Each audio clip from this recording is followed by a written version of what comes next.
Human gilakip ang Taiwan sa temporary travel ban subay sa One China policy.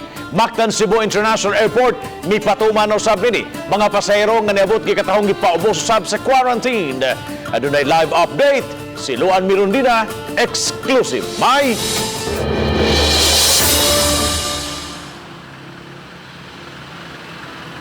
Bab, sukad alas 11 kagabi ang mga pasahero nga gikan sa Taiwan luwan sa AirAsia nga mga Pinoy lang ang gitugutan nga makanaog o gipaubos sa proseso alang sa quarantine, samtang ang mga foreign nationals wala na tuguting makanaog o gipabalik na lang sa Taiwan.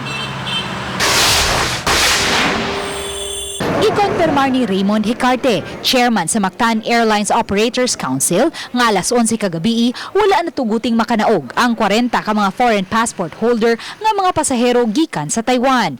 Ang 37 ka mga Pinoy nga mga pasahero lang niini ang gitugutang makanaog o gipaubos sa proseso. Matag simana, adunay 24 ka mga direct flights paingon og pabalik sa Taipei, samtang 3 ka mga direct flights matag simana paingon sa Kaohsiung. As of now, the airline operates to Taipei, Iba Air, daily flight,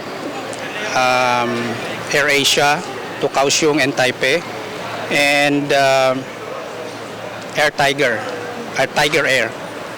But Tiger Air already announced to cancel the flight effective February 15. And the last flight will be tomorrow because it's only 3 flights per week. Ang paglakip sa Taiwan sa temporary travel ban nabatigan usab sa mga tour operators. Kaganiha, menos na ang mga foreign nationals nga nangabot. Sagad kanila, mga Korean nationals na lang. Sa una, tag 20 ka grupo, 20 plus ka grupo. Nya karon tag tulo na lang, tag 2 ka grupo gikan sa arrival. Chinese o Korean, Taiwanese, mao gina kasagaran guest na mo. Ug tungod kay bag-o pa lang gipatuman ang paglakip sa Taiwan sa temporary travel ban, ubay-ubay sa mga paryente nga buot mo sugat sa ilang mga kabanay ang napalaw. Sama ni John Lauron og kaubanan nga mosugat unta sa ilang family friend nga 75 anyos nga gikan sa Estados Unidos apan nag-layover sa Taipei.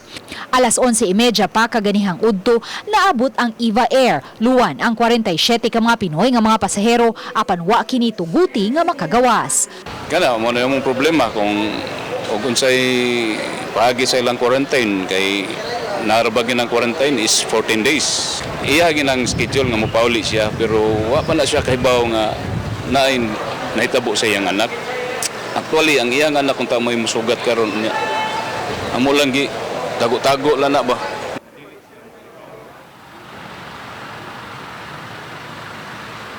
Bab, sa pagkakutlo ning balita, giproseso na ang tanang 47 ka mga Pinoy nga luwan sa Iva Air nga naabot kaganihang udto o gisegregate na sila kung sikit sa kanila ang ipaubos sa home quarantine o ipaubos usab ug katong ipaubos usab sa quarantine facility. Og so far, Bob, mao kana ang latest nga atong nahipos gikan dinhi sa gawas. Bob, thank you so much, May, sa imong live report.